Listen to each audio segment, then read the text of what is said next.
Good morning. So today I want to update you on the 1 year it's been since I became the police chief.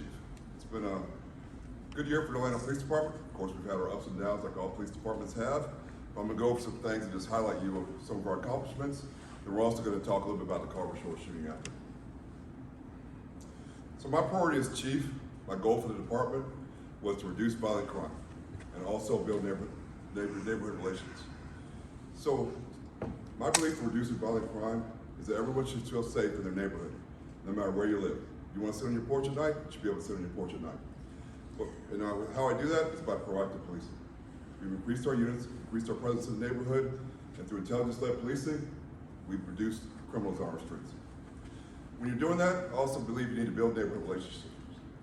And one thing we did and how we did that was, throughout our 6 districts of the city, we host community meetings. I host community meetings. I do that through every one of our districts, because I believe every district is different. They have to be policed different. I believe our community has input in how they're policed. And in these meetings, I listen to our community and I make changes based on what they say. As you can see here, violent crime in the city is down 10% throughout the city. And to do this, it's great work by our police officers, by our TAC officers, our patrol officers, our special enforcement, which are our drug officers, and our criminal investigation division. They've all done a great job working together to keep Orlando safe. Crime guns. So basically one of the things I really look at is getting violent crime criminals off the streets and getting the guns they use off the streets. So we've seized, in the 1 year I've been chief, we seized 1,300 guns, which is a 36% increase from what we did the year before. So to us, it's all about making our streets safer by reducing the number of guns on the street and taking criminals off the street. Shootings, we've seen a 30% decrease in shootings throughout the city. That's huge. Of course, we wanted to go higher, but every day is a challenge, but we're working together to make this happen. Homicide clearance rate. If you've heard me speak before, you heard me say that I can't solve every homicide.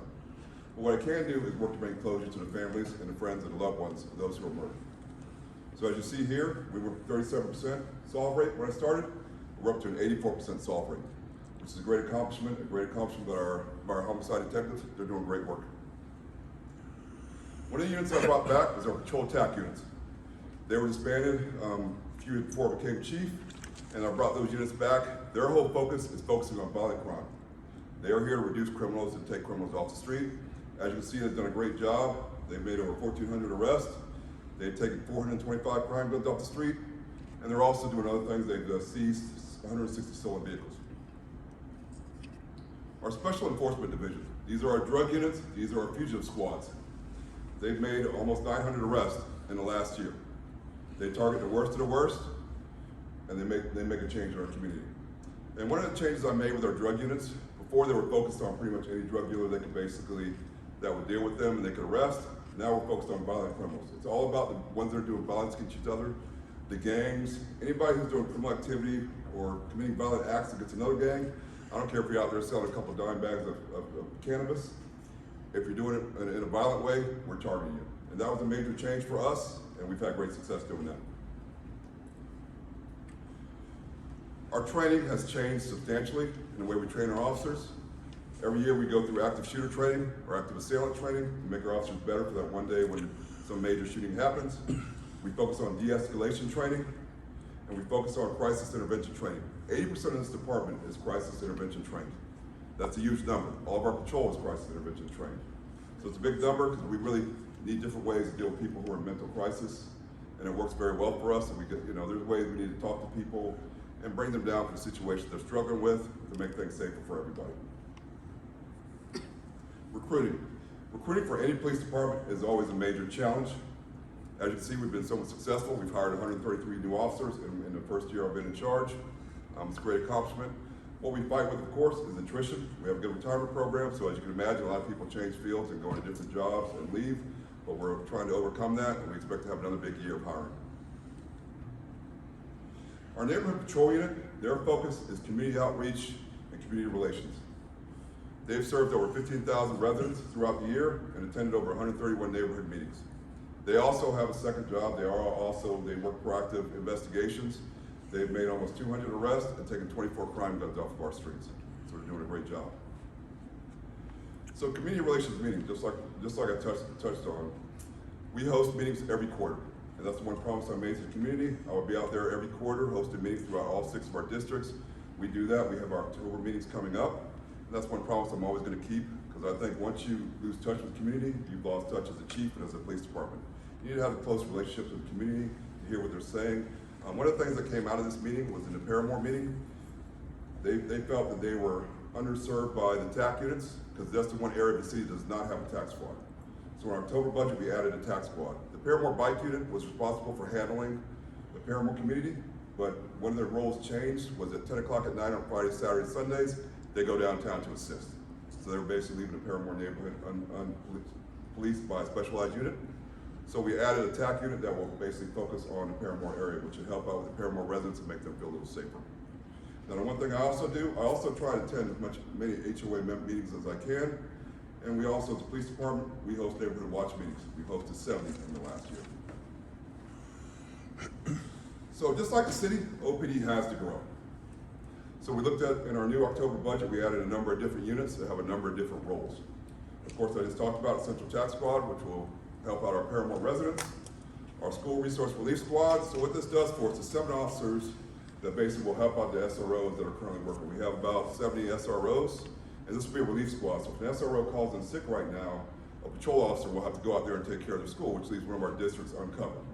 This way we have officers who are coming in every day who can assist and basically fill in for the ones that call in sick. But on top of that, if no one calls in sick or very few call in sick, then they will help out our middle schools. Our middle schools have gotten to the point where they really need a second officer, and one officer at the middle school, he's usually calling for help. We run an off-duty program now to assist them. This will be an officer who's within our budget who will be there to assist them and help them out. We also added a special events unit, which is a SWAT unit, says right there. So as you can imagine, for every major event that we have in the city, just like the LSU, FSU game we just had, there's this large SWAT contingent that's there, and they handle those events. They handle from Come Out With Pride to all the parades in the city, to the major soccer games, major basketball games. They're present in every event. So for us, it was a no-brainer to add this unit and make it a full-time unit. So we basically have the officers there not paying overtime, twice a week, 3 times a week. So it just helps us out really budget-wise and gives the officers time to basically get better at their skills, but also when they're not doing things, they will assist patrol and other units on the street and sort of be a backup to the police officers that are out there. And you see East Patrol, which is Lake Nona, 20 officers. So what we're doing there, over the next 3 years, we'll be adding a South Patrol Division. So as I said, the city's grown, and what this will do for us, there'll be basically a division of officers, which is over 100 officers that are working. They'll basically be responsible for the Lee Vista, Lake Nona area going up to Osceola County. And then what it will do for everywhere else in the city, it makes all the other divisions smaller, so response times will be reduced throughout the rest of the city, including that area there. If you look at the response time in that area, it's not as good as it should be. And one of the reasons for that, of course, is traffic. As anybody who's down in the Lake Nona area or Lee Vista area, traffic's very heavy. And we go to very rarely to calls that are blue lights and sirens, so most of the time we're driving normal in traffic. We're just like everybody else, sitting 3 or 4 times at a light. So having more officers down in the south end of the city will be beneficial to us and get a better response time down there. Communications Relief Squad, we're adding 8 employees there. So what was happening there, if someone called in sick in communications and you were getting ready to go home, they basically made somebody stay. And that wasn't fair to that employee who needs to go home and do whatever they're gonna do with their time off. So we added an overlap relief squad that basically will come in a few hours before they're supposed to get off, overlap and cover them to make sure people get home on time. So that's a big assistance there. And with all these additions and some other things we're doing, that's gonna take our authorized strength up to 984 officers. So we need to grow just like the city's growing, and we're gonna keep doing that. So right now I wanna talk a little about the shooting in Carver Shores. It's a very unfortunate incident. A 6-year-old girl lost her life. Her mother got shot and is still in the hospital recovering for absolutely no reason. This was a gang shooting. This is basically the 438 gang arguing with the Carver Shores boys, and they're basically doing it on social media on a live platform, saying they're arguing back and forth. Those guys get mad, they jump in a car, go down there and do a drive-by shooting, and go to their own house. So the person lost their life for absolutely no reason. Sitting there arguing about stupid stuff that doesn't matter to any of us and really shouldn't matter to them. They get mad enough to go up there, grab guns, grab rifles, go shoot up a house. No need for that. That's ridiculous. That shouldn't happen, shouldn't have happened. A little 6-year-old girl should be out there playing with her friends and do what all 6-year-olds do. That's a pointless crime, and it shouldn't have happened. As you can see, we're picking people up. It's an active investigation. We're working the investigation, and we'll take it wherever the leads take us. So, and as far as arresting people, as you all know, that's what we do. We're gonna keep doing it. If you do violent crime, as you'll see, we're going to solve it. We're going to solve the murders and bring justice for people. As far as Carver Shores as a whole, we are looking at ways to increase our presence in Carver Shores and make the neighborhood safer. I will say this, they had a shooting on Easter at the Poppy Park where people lost their lives. We increased our presence there, and Carver Shores did go pretty quiet for a substantial amount of time. And as far as the community goes, I want to thank the community for helping us with solving this crime. I mean, they came forward. But I will say this, yes, the 6-year-old little girl lost her life, but there were a couple drive-by shootings before that in the neighborhood. It was sort of like, I call it like a precursor that something's about to happen. We need help on those crimes too. Even though nobody gets shot, nobody gets hurt, we need their help for them to call in. Because as you can imagine, when somebody does a drive-by on a house, they're not picking a random house. They know who they're shooting at, they know what they're getting ready to do. So of course the victims in the house don't want to cooperate with us. So we need the community to come forward. If you see something like that, give us a description of the car. Let us know what just happened. Call in, let us know what's going on. Because we basically move our officers around to basically into areas that are having issues. And we need to know what we're looking for. So we really need the community's help for those small little crimes. Because as you saw, there were 2 drive-bys before that, spaced over about a week or 2. And then the next thing comes, this is sort of the climax of the situation that happened. So we need the community's help for those little things, because I know that people just say, oh, I just heard gunshots, no big deal, you know, roll back over, go back to bed or whatever. But we need their help when those kind of things happen. If you see something, definitely call in and give us the information so we can get ahead of it. You know, we can get out there and know who did it, talk to those kids that are doing it, and make a difference. The other thing I'll say, these are some very young suspects. And as you've seen since I've taken over as chief, a lot of these murders are committed by very young suspects. And a lot of these are tied to gangs. So we need to make some differences in these children's lives and give them other outlets. I mean, we can't do it alone. Of course, we have our Junior Reserve program. We run it at a few of the high schools. We run it at Jones High School. We run it at Lake Nona. We have another program at Boone High School. We have our Operation Positive Direction, our mentorship program. But there's a whole lot of other things we need to do to touch a whole lot more youths out there. You know, there's Boys and Girls Club. The city has a rec program, after school programs. We need to get the kids involved in other things that will basically take up their time and, you know, show them there's a better way to do things. Because we're having way too many of these shootings. All right, now it's your time. Any questions? Chief, why are all 4 suspects facing first-degree murder charges? Basically, it's the way they did the crime. I mean, the state attorney will give you exact reasons why they are facing first-degree murder, but to me, you drive to a house, you stand in there, shoot it up. Yeah, that falls under that because it's premeditated. They're arguing online. So I mean, you're arguing online. You leave your house, you go there to commit the crime. To me, that's you planned it out. You thought about it. You knew what you're going to do, and that's the result. You get a first-degree murder charge. Did all 4 suspects shoot at the house, or was it one shooter? How many people fired? That's all part of the active investigation. So I don't want to get too far deep in that. Chief, how important is it for parents, guardians, whoever the most in touch mentor is to these kids, to encourage them that being in a gang is not status, that's not that they've accomplished something, that there's other things to achieve? It's very important, and it's important for us as a community to show them that there's other decisions they can make. There's better things out there. I understand if you're born in a certain neighborhood, you know, you may automatically be recruited into a certain gang. We need to change that mindset, and give them other avenues, and you know, through school or after school programs or whatever we're doing for them. Show them there's a better way of doing things. They have opportunities. I mean, their young age of, you know, that 15 to 18 range, 14 to 18 range is just a touch of their life. They have so much more they can do, so much more they can accomplish. They can be somebody. They can be whatever they want to be, and we have to show them that. Daniela Witrago from Univision. What is the effort that you are doing to reduce the gun violence in juveniles, since you say you have an increase in guns crime? What are we doing to combat What is that? your efforts to reduce the juveniles' access to guns? Basically what we're doing now, we're trying to take as many guns off the street as we can, and we're basically being very proactive. Even with the law change, we're still very proactive, and as you can see downtown, we still average probably 15 guns taken off the street with arrest a weekend or a night downtown. And that's just a good example because it's just a condensed area where we can really see it happen. But our efforts are to basically, as people do crimes, we take them off the street, we put them in jail or juvenile, where they need to go. Now I will say we have a very active gang unit, and so that's one of our big things we do. We target the gangs, and we target them on an individual crime. You know, if they do an individual crime, we target them there. But we also use like racketeering statutes to target the whole gang, because that's where you're really going to make a difference. So we want to dismantle the gangs as a whole and make it safer for everybody, for everybody. And as far as helping them, we have a number of programs that, like I just talked about, our juvenile law enforcement leadership program that we partner with, our Operation Positive Direction mentorship program, our summer camp that we have for the kids. It's a number of programs that we host, but we can't do it alone. We need a whole lot more help, and then, you know, there's so many kids out there, and there's so many other great programs out there, from Boys and Girls Clubs to our after-school programs. We all need to be a part of it to make a difference. Chief Smith, what's your relationship like with State Attorney Andrew Grant Bain, and how are the two of you going to work together to make sure Orlando is a safe place to live? It's very good. In fact, I just talked to him right before I walked in here. We talk very regularly. It's basically the mission of both of ours to take people off the streets, to back criminals off the street, and then he'll take care of it from there. And I think he's very proactive, which I like, as you can see.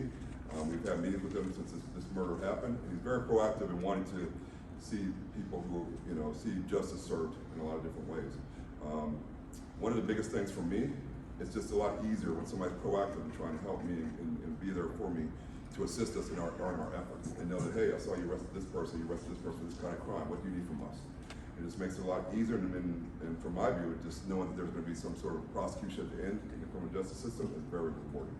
What's your Chief, when it message comes to to kids? seeing these social media posts, and even with this group, they're talking about setting each other up and things like that, showing the guns.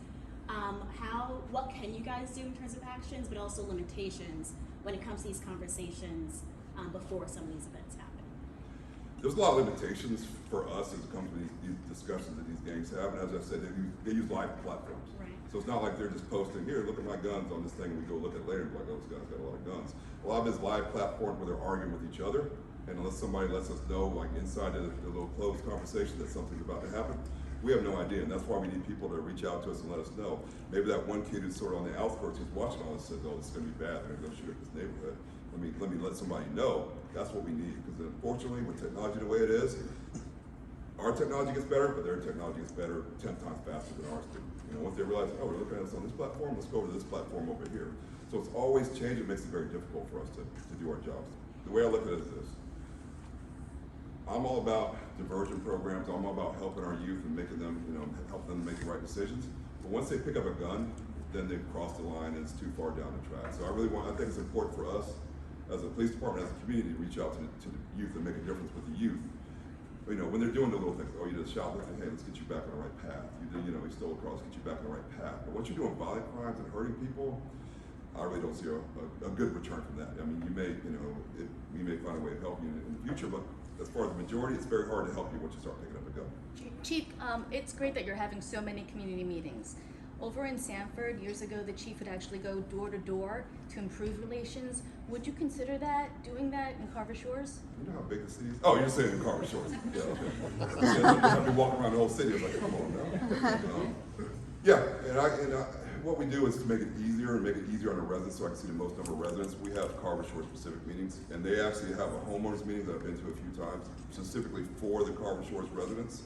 And I do get a feel for them. But one thing I do is I ride with patrol officers a lot.